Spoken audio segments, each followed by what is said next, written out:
really a negotiation anymore. Like both sides are moving. So I feel like we need to continue to have these conversations, continue to actually have change implemented for us to move on our stance. And so we don't want to, we as players, we don't want to strike. We want to have a season. I love playing basketball. That's all I want to do. But again, there's things that need to be handled, and we want to do it as professionals. Do the scope. This is Quiz. Appreciate everybody's been rocking with the channel. Support, subscribe, hit that like button. We appreciate it all. Yo, we hitting the ticking time. It's ticking. It's ticking. The WNBA and the players, they got to get it together. They got to get it together, man, because we ain't got too much time left before you start pushing back on that season. They throwing proposals left and right. It's a little bit hard to keep up with. You know, it's proposals being sent one way, and then, you know, a day later it's another one, it's another one, it's another one, and then you got all the drama surrounding it. It's a little bit hard to keep up with. So my job is I'm going to just let y'all know what's kind of going on, all right? And some of the things where I stand or where where I feel, and, you know, I'm just a fan. So, I mean, I'm just going to give you my professional, well, not professional, but I'm going to give y'all my thoughts. So, look, man, let's give a brief summary of how, or at least where we're at now. Negotiations, you know, this been going on since the players opted out 17 months ago. Just recently, not even recently, maybe like the past 8 months, it's been kind of ramping up. You see a lot more of the details of what the players are looking for, what the owners are offering, and you just kind of see where the league is taking shape and how the league has grown or performed in between those times, and now that's where we're at. Now, just to like give you what the players were aiming for, they were looking for a revenue sharing model that's based off the gross, right? The ownership wants the net. And just for anybody who might not know, gross is revenue before expenses. Net is revenue after expenses. Now, it makes sense why the owners will push for net and why the players will push for the gross. Now, what's interesting, though, is the players, they were starting the percentage they were looking at around 30% and even over 30% at a certain point. Right now, they're barely at 9%. So they were trying to go from 9 to 30, right? That's where the players were looking at. And the owners, they kind of been hovering around. They still want the net. But if you take what they're offering on their proposal, it shakes out to about a little less than 15% of the gross. So they're not even nowhere close to where the players are at. Now, the players have dropped down a bit of their asking price. It went from the 30 to the 28. Then it went to like 26 with an average of 27.5. Then it went from that to 25 to an average of 26. So that is where the players are at. They're hovering around that 25 to 27% range as far as where they're looking at. Still way off than what the league is offering. So that makes this is an interesting case study. I mean, there's literally two sides of it that make sense. If you coming from the owners, you've lost money for years, decades at this point, right? With a new league that's expected. Nobody in their right mind should have expected a new league to just take off and owners become profitable. The NBA didn't even have that. It took a while, long time, until Bird and Magic, right? And that's decades in. So we understand that. But the league is looking at it like, look, we had a very good year last year. We got this TV deal. We got, you know, the teams are worth more. The valuation is crazy. All these teams are, you know, investing more. Owners are investing more in their teams. We've seen popularity grow between the college players that's coming in to the players that's already in. We've seen a renewed, I guess, unforeseen territory. It comes to the point where now they have taken a big marketplace of the social conversation. You go on Twitter or X, whatever you want to call it. You go on Instagram. It's a lot more WNBA talk than it's ever been. You know, even the highlight pages created their own. You know, Bleacher Report got their own women's section now for basketball. So you've seen a lot of growth in those areas. But the owners are like, hold on. We've seen the great year. We had a good year. We don't know if this is going to continue, though. Like, let's calm down. Let's be a little bit more conservative. Also, can we recoup what we lost a little bit first before we just give y'all everything off us having some, you know, positive forecasting? And that's why I'm picking up what the owners are coming from. They're like, hold on, let's be a little conservative. It's going good, but let's see how things continue. Now, if you go from the player side of it, this is where it really becomes maybe an issue, and this probably is the holdup. You got 3 sections of the WNBA right now that is representing their side of it. You got the older players, you got the rookies, and then you got the role players. All 3 of them got different agendas, if you really want to be clear about it. If you look at the older players, let's just say the ages, the Breanna Stewarts, the older players, Kelsey Plum, and players that have been in the league, Adu McKay, like players that have been in the league for a minute, they're trying to collect off of all this work they put in up until this point. These people that are on their way out, and they've been in the league where the max contracts was $240K a year. So a lot of them been playing, some of them been playing for less than 6 figures in most of their average years as far as what they were making. Some of them playing a little over 6 figures. They are trying to get that money, man. They trying to back up the truck. Bring down the Brinks truck, open it up. They trying to collect. I understand that portion of it. If you look at the rookies are trying to make sure it's set up for them moving forward. It looks like the CBA and what the owners are offering, which I'll get into in a little bit, is going to take care of them. And then you got the middle players. Nobody really care about the middle players. They're not really represented in this at all, because you look at, again, I'm going to get into it, what the league is offering, ain't nothing really addresses those players in the middle. Like you hear them talk about the Supermax, the max contracts, what the rookies are going to get, but it's a fine line of players in the middle that got to be represented. And a lot of people are feeling like what the veterans are doing, they're probably the ones holding this deal up, because they want to keep fighting for this percentage, and they're willing to take a strike because they have the name and the brand. They're probably made more than everybody else to be able to fall back for a little bit. And they could go to these other, another league that's around, whether it's overseas or in the States, and get the biggest, salaries that they're offering and still be okay. So they probably are sitting back like, I can afford a strike. But those middle players and those rookies can't really afford that strike. So it's interesting at this point. But the players like, look, we trying to recruit, we trying to get our money, we trying to set things up. This league is going to take off. Look where we're going, and we want to represent it. We don't want to sign this deal now at what you're offering, and then a year from now, it looks bad and look like we're playing on a bargain. That's what they really don't want to get into, and that's why I think this is dragging out. But if you give a brief summary of the latest proposal, this is what the owners were offering. They were basically, one of the highlights people were talking about is they were looking to, I guess, allow rookies to get to the max contract quicker. Like, at the year 4, you can, if you made an all WNBA team, first or second team, you could qualify for that. And now you get paid more, right? And if you combine that with them increasing the salaries, because that's what they're basically doing, now the minimum salary is going to be $230. So we talking about the previous CBA where the max was $240 something. Now you go into a minimum of $230. Everything's going to rise, because if they're offering 15% of what the gross is going to be, everybody's money going to go up. Everybody's getting paid more regardless. No matter how this CBA turn out, whatever they sign, they getting more money. That's what it's going to be. So they're going to see an increase. So that's what you're going to see as far as that goes. And now they talking about raising the salary cap to $5.75 million. Just last year it was like 1.75. So they're not putting any cap on how many max contracts the team could get throw out. Rather it's a rookie contract or just a regular max contract. They can have as many as they want.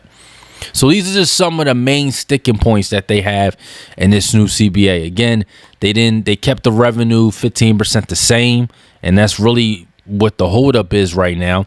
They also might remove housing off of the negotiation table. A lot of players upset about that. Again, the middleman and the rookies, that affect the rookies too. Now, I've seen a lot of people online say, y'all making enough money. It's people with less that if they got $200K, they cool. Like, 200K is enough. Why y'all complaining? That's what I see online. Let me throw a little caveat into that, though. Let me throw a little pushback on that. That's before taxes. So let's just say you in a big market like New York. Any big market team, New York, Vegas, whatever. Uncle Sam come and take that. Let's say you down to $100K, something around there. Now you got to pay for housing. And who knows? God forbid they get traded or released and they got to go to a new team, pick up another lease. That money go like that, y'all. It go like that. Nope, they didn't ask to play in New York. A lot of these people get drafted, traded with no say-so at all. Like, it could be a real sticky, difficult situation if that happens. Again, there's people that can make it work. There's people that make it work. But still, it could be a little tough. So I'm just saying, we got to be honest there. So if you're looking at what the landscape is, that is what the conundrum is. Now, if y'all seen, it was a letter that came out from Breanna Stewart and Kelsey Plum. In this letter, they basically felt like the players weren't represented enough in these negotiations. And some of the things they were asking for, I'm like, this is common sense. Why don't they have this information? They wanted to know what the league revenue and expenses were because they didn't know what that was. They wanted to know how bad this strike will end up hurting them. There was so many questions that they had that you were looking like, damn, y'all not being talked to about this? They just felt like the league was not talking in their best interest and the union didn't have enough player representation at these negotiations. That sound crazy, dog. Y'all calling out y'all union rep right before the deadline. What the hell is going on? It don't even sound like it's a unified front. And that just go back to what I was saying. There's so many different factions representing the WNBA players between three different type of players and tenure and experience. That who was speaking for who? Like, do we know what's going on? Like, they don't even know what's going on. That's concerning for these. It's concerning. I think Terry Jackson is the one that they called out in that letter. I think she's the head of the union. That is concerning. They're not having a unified front. How you going to get something done? It got so frustrating. Paige and Caitlin was like, "Yo, no." Paige and Brianna was like, "Yo, can we just lock everybody in a room and get this done? Let's just lock everybody in a room. Throw away the key. We don't come out till we get a deal." At this point, these proposals ain't working. So at this point, that's probably what they got to do, because they ain't working right now. Lock everybody in a room. Nobody come out till it's done. See your family when it's done. You see everybody. You eat when it's done. You drink water when it's done. That's pretty much y'all got to do at this point for this to get done. Now, Rival has played a big part in this because they're a league that is growing, right? They have less overhead. They have a better business model than the WNBA. They have an easier business model than the WNBA. WNBA got like 200 players. And Rival got like 60. WNBA is traveling to different cities, facilities that they paying for. Rival has one facility, everybody there. No flights, no nothing. So Rival does have less of an overhead and probably an easier pathway to pay these players what they're paying them. Because you could play in Rival for 2 months and make more than what you were making at WNBA in 5 months.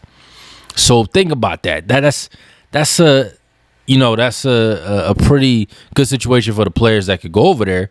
But it's only 60 players. A lot of players aren't in there or aren't getting paid or not representing or benefiting from Rival either.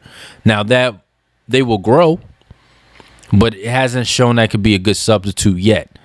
A lot of people are jumping the gun saying, on Rival, they're comparing the two, but it's really apples to oranges. Like, you really can't do that.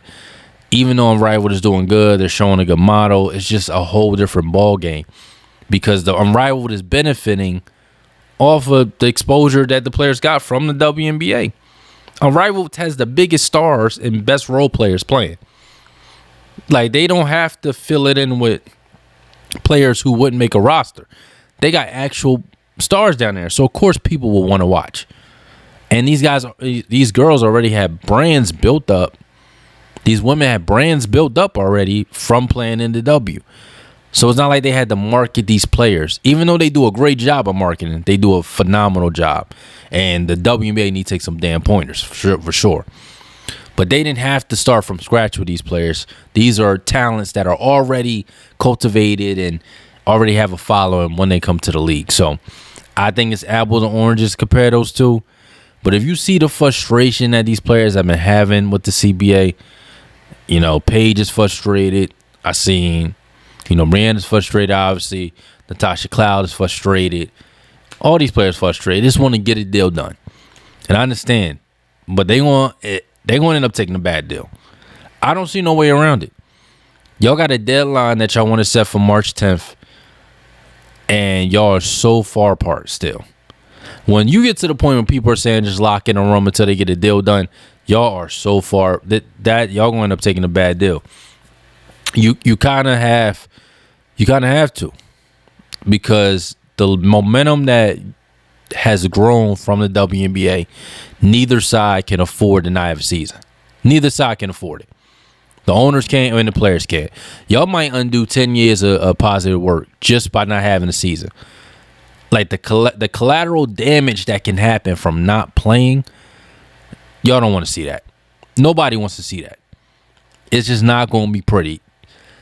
At some point, if you really care about the players, and I'm talking to the players in the union, you got to take care of everybody else. The stars will be okay. But what about happens to all those middle players, probably 100 of them that fit in that pot, that will be screwed without a season? The rookies, they will be screwed without a season. You cannot, if your salaries are going up, if everything's going up, I'm not a fan of just taking deals, but I do think in a situation like this, it's not like you're going backwards. You're not taking a step forward as much. You want 5 steps forward, but you're only taking 1 or 2.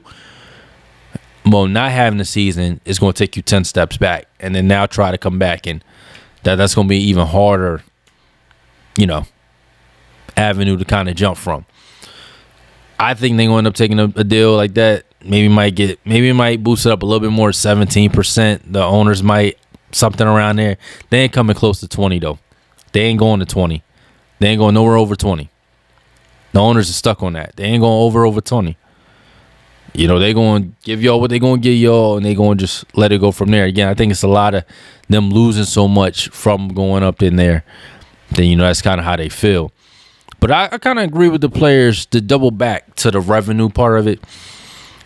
The owners want to do net, but like some of the costs that go into the net is like these upgraded facilities, these flights, all that stuff, right? Y'all seen videos and pictures of these players waiting at train stops with their luggage in their hand, or waiting for a bus, or showing the picture of the plane. They in regular economy, 6'8", 6'6" players in these low seats, could barely move. They haven't been treated like professional players. And look, you can say the money ain't there. You can say they losing money. I get it. But the owners that own these teams are billionaires. They can individually invest in their players and have these upgraded facilities already there. I know it was a big thing before about, certain teams couldn't do charter flights, or they couldn't do that before. But these guys can invest in their actual teams. Now every team want to have an upgraded facility now. You got the Wings, the Sparks, the Fever, and all these teams invested 100 and something million more in investing in state-of-the-art centers. The Sparks, like, what was this before? But now you're going to punish the players, because that's going to come out of their money. If you do a net model, that's going to affect their money. But y'all should have been had it. Like, they shouldn't be playing in some of these facilities that they playing in. You got to invest in these people. That's how you attract talent that benefits you too as well. Keep happy players with you. I think the league sometimes, man, you try to get over on these players. Again, you lost money. I get it. Business is business. It got to make sense. I'm not agreeing with the players asking for 28% of the model of the gross. I think that's too high to go from 9 to that. Even 25 is too much. I don't agree with that. I think 17, 16. I'm not even mad at the 15, to be honest with you. I think 15 to 17 is a realistic marker. I think that's realistic. But I think that's kind of what you're seeing right now, man. It's getting down to crunch time, yo. So I don't know what's going to happen, but let me know what y'all think, man. This is Queese. This is Through the Scope. Like, comment, subscribe. I'm out.